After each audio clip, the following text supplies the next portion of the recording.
और एक और बड़ी खबर का इस वक्त रुख कर लेते हैं। जी हां, भारत की कार्रवाई के डर से पाकिस्तान में मची है खलबली। पाकिस्तान में रातों रात नेशनल सिक्योरिटी एडवाइजर को बदल दिया गया। आईएसआई चीफ आसिम मलिक को अब एनएसए बनाया गया। सितंबर 2024 में आईएसआई चीफ बनाया गया था आसिम मलिक को। रातों रात उन्होंने अपना नेशनल सिक्योरिटी एडवाइजर बदल दिया। पहलगाम हमले के बाद बढ़ते तनाव के बीच पाकिस्तान ने ISI chief lieutenant general Asim Malik को राष्ट्रीय सुरक्षा सलाहकार यानी एनएसए बना दिया है। आसिम मलिक को सितंबर 2024 में ही आईएसआई चीफ बनाया गया था। अप्रैल 2022 में मोईद यूसुफ के बाद से पाकिस्तान में कोई एनएसए नहीं था। इस अपॉइंटमेंट के बाद आसिम मलिक के पास अब दो जिम्मेदारियां आईएसआई चीफ और नेशनल सिक्योरिटी एडवाइजर की होंगी। यानी अगर पाकिस्तान किसी मुश्किल में फंसता है तो उसकी भी जिम्मेदारी आसिम मलिक के ऊपर डालने के लिए तैयारी कर ली गई है। आसिम मलिक को आईएसआई चीफ और एनएसए बनाने का मतलब ये है आगे आने वाले दिनों में पाकिस्तान के हाल खराब होते हैं तो पाकिस्तान ने पहले से ही गर्दन की तलाश कर ली है कि किसके से ठीकरा फोड़ा जाना है।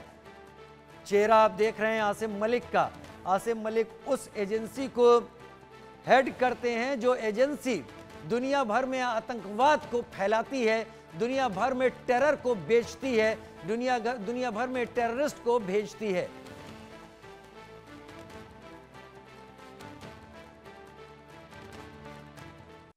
और अब रुक रहे हैं एक और बड़ी खबर का जो कि आ रही है जम्मू कश्मीर से, जहां पर एनआईए के डीजी सीआरपीएफ कैंप पहुंचे हैं।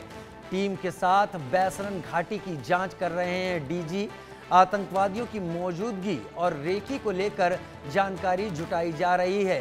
बैसरन से पहले आतंकियों के टारगेट पर अरू घाटी थी जो जांच में निकलकर सामने आ रहा है, लेकिन 22 अप्रैल को बैसरन की घाटी में लोगों की हत्या को अंजाम दिया गया और अब एनआईए के डीजी वहां पर मय दलबल पहुंचे हुए हैं। जावेद हुसैन हमारे साथ इस वक्त ज्यादा जानकारी के साथ जुड़ गए हैं। जावेद, ये जो जानकारी सामने आ रही है एनआईए के डीजी पहुंचने की, इससे पहले एनआईए की टीम भी पहुंची थी, यानी एनआईए को बहुत सारी लीड्स ऐसी मिल रही हैं जो इस इन्वेस्टिगेशन को आगे भी ले जा रही हैं और कॉन्क्रीट एविडेंस भी जुटा रही हैं। जावेद।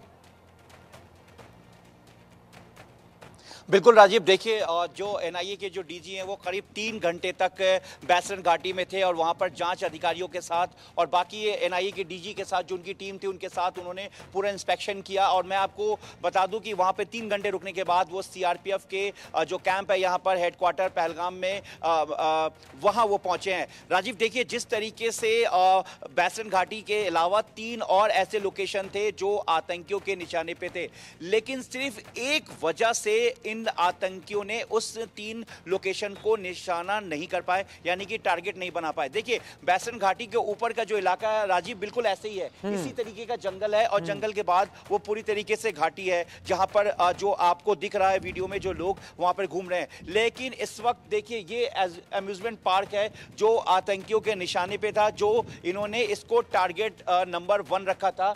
ये बैसरन घाटी से कुछ ही दूरी पर है और सबसे बड़ी बात यह है कि यहां से जो एग्जिट पॉइंट है, यहां से जब नीचे उतरेंगे तो पहलगाम पुलिस स्टेशन आएगा टी पॉइंट पर, और इसलिए इस रास्ते को, इस अम्यूजमेंट पार्क जो कि इस वक्त बंद कर दिया गया है, इसको ये लोग निशाना नहीं बना पाए। यानी कि यहां पर तमाम मासूम बच्चे, जो कश्मीर के बच्चे या जो भारत के अलग अलग कोनों से जो लोग आते हैं घूमने के लिए, अपने बच्चों को घुमाने के लिए, वो ये इलाका टारगेट पर था। इसके बाद मैं आपको बताऊंगा कि अरू घाटी और बेताब घाटी, देखिए यहीं से जो रास्ता है जो अरू घाटी का, यहां से बिल्कुल सामने जाता है। ये पॉइंट कट होकर अरू घाटी, उसके बाद बेताब घाटी को जाता है। देखिए सामने अरू घाटी का बोर्ड लगा हुआ है और इसके अलावा लिडल और यहां से पहलगाम और उसके मंडलम, ये तमाम रूट कनेक्टिविटी, अलग अलग कनेक्टिविटी कटती है, जो एक ही रास्ता है। मैं आपको बिल्कुल तस्वीरों से समझाने की कोशिश करूंगा। देखिए जो ये घाटी है और यहाँ पर जो लोग कश्मीर में लोग घूमने आते हैं, इस वक्त कश्मीर में जो खुद यहाँ के लोग मान रहे हैं कि पूरी तरीके से यहाँ पर जो है अब लोगों की जो आवाजाही वो कम हो गई। देखिए राजीव, अरू घाटी भी टारगेट नंबर 2 था, जो यहाँ से 11.7 किलोमीटर यानी कि 11 किलोमीटर ऊपर, यानी कि तकरीबन यहाँ से ऊपर घाटी की तरफ का रास्ता है जो अरू घाटी उनके निशाने पे था। उसके बाद बेताब घाटी था, यानी कि 3 जगहों का इन्होंने, आतंकियों ने पहले से वो आपको टारगेट के तौर पर रैकी कर लिया था।